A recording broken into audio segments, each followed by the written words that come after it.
I'm collecting cans so I can go get me some heroin. I started out smoking pot at first, and then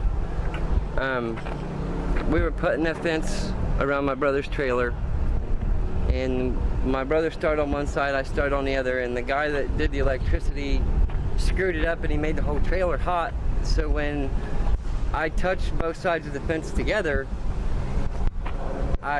I made the connection that caused me to get electrocuted, and I spent 3 days in the hospital with a dislocated shoulder, and I just loved the Demerol that they gave me.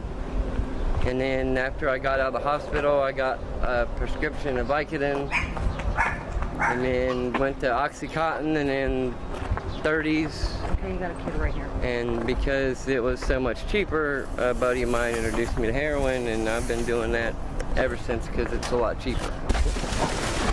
When we first got together, I had never done anything. My whole family, my mom, my aunts, my uncles, they all grew up on Chicago Avenue in Chicago. And they were all hookers and selling drugs and all that. So I always said my whole entire life that I wouldn't do the same thing. And I was probably about 27 before I started my first drug. And that was with him. What was it? You gave me an Oxycontin? Yep. At first I didn't feel nothing. I said, I don't feel anything. What's with this? Well, he gave me more and I got sick.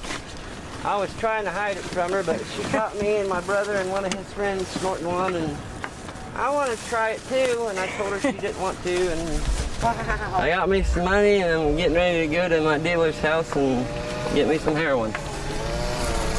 How do you feel right now? I don't know, like I'm about to get higher than what I am, I guess. So you're high already. Tell me about that.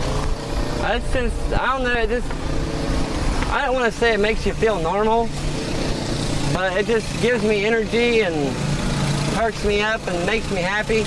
I don't like going into drugs houses. 9 times out of 10, most of them are very nasty, and it's just, ugh, I don't like it.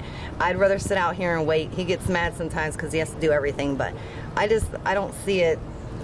Most drug houses around here are just, ugh. We stash our water and our can and our straw right here. Okay. And when he usually comes out, this is where we sit.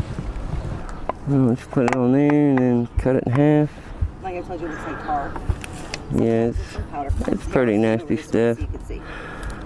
Well, I try to stay away from the powder stuff because that stuff costs too much money. They want $20 for what you pay for 10.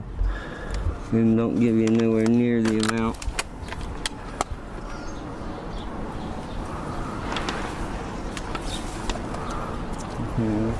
Did you get the straw?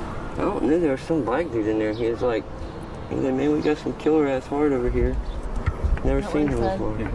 I just put the water on it and then wait until it dissolves completely and then snort it up my nose. And then it's her turn.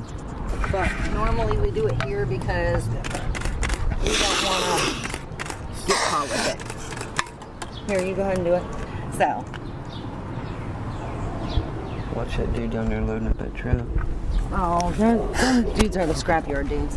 Yeah, I know, but still, they don't do dope.